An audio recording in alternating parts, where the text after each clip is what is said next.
This video is the work contributed by Dr. Rohan Chariwala, Dr. Uday Gajiwala, Dr. Chintan Dhodakia, Dr. Saket Saradia and Dr. Archana Chaudhary. None of the authors have any financial interest to disclose. We are thankful to our patient Yashwant Rao Chitre for his consent to be photographed and to be interviewed for the video.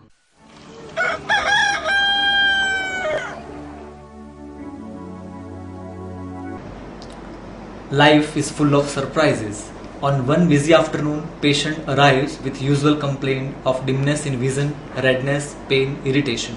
On first instance, it seems routine case for us as we routinely see cases of cataract, glaucoma, retinal pathology, etc. This case brought an unusual surprise to us. Our hospital is situated in the rural tribal area. No dedicated tertiary ophthalmic care facility in the vicinity of 100 miles.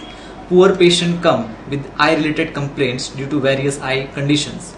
As agriculture and farming is the main occupation of majority of people, we so often see patients of eye injury with vegetative or organic materials.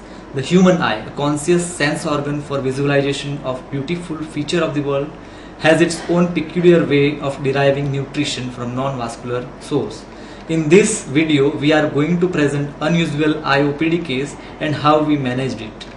A 68-year-old Hindu male presented to our OPD with complaint of severe irritation, burning and pain in the right eye since last 7 days.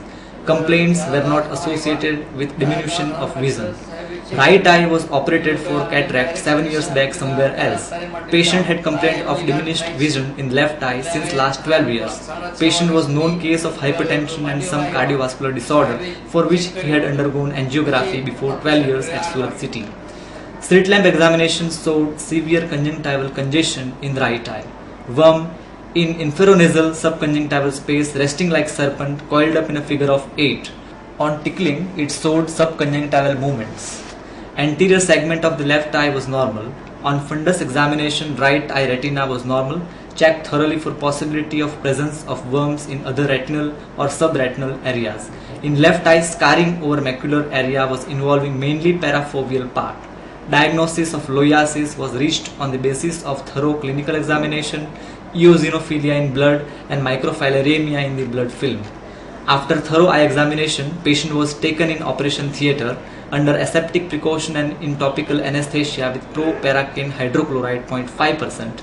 2 mm small conjunctival opening was made over most bulging part of worm.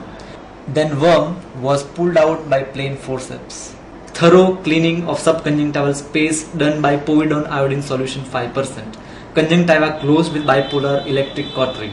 When measured, length of worm surprised us. It was 14 cm long. Though parasitic involvement in the eye as such is a rare event, whenever found, it had been found in association with significant risk of vision-threatening complications due to induced inflammatory destruction as the main etiology. Pre-operative anti-parasitic drug was omitted as it may exaggerate the situation by massive release of inflammatory mediators secondary to the drug-induced destruction of parasite, especially in case of living worms. And in fact, surgery was started under single intravenous bolus dose of systemic steroid, intravenous dexamethasone 8 mg. Post-operative oral tablet albendazole 200 mg 2 times daily for 21 days was administered to eliminate the systemic parasitic infestation if at all present, along with topical prednisolone eye drops 1%. Post-operatively, patient was absolutely free from symptoms and clinically it was quiet eye. We had followed the patient for a duration of the 1 month post-surgery, which was found to be uneventful. The Loa filariasis worm is most common in African countries but can be found in India as well. The adult worms live and migrate in the subcutaneous and deep connective tissues, and microfilariae are found in the blood where they can be ingested by mango flies or deer flies, Chrysops species.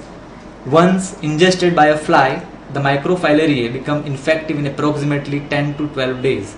Humans are infected when the larvae enter the skin through bites by infected flies. Development into adult worms takes about 6 to 12 months and they can survive up to 17 years. The first clinical signs may occur as soon as 5 months post-infection, but clinically it may last up to 13 years. As soon as their entry into the human body, parasite may get encysted or have free ride along the blood vessels, ultimately getting lodged in or trapped in internal organs, favorite sites being vitreous, subretinal, subconjunctival areas and lacrimal sac. Calabar swellings, which are several inches in diameter and a type of allergic reaction to the metabolic products of the worms or to dead worms, may also be associated with this condition, occurring more frequently on the limbs, especially on the forearms. This patient was advised physician reference for systemic evaluation for filariasis. Tablet albendazole given 200 mg twice daily for 21 days, which is the effective treatment for loiasis. As albendazole's mechanism of action is believed to be an embryotoxic effect and possibly a direct toxic effect on the adult worms, both of which reduce microfilariemia levels more slowly than DEC. It does not appear to cause encephalopathy, though published data are limited. In summary, we described a case with subconjunctival loiasis treated with surgical in toto excision of the live worm followed by an oral course of albendazole. Loiasis is the most common in African countries but can rarely be found in non-African countries as well. So ophthalmologists of non-African countries need to be vigilant while examining the patients.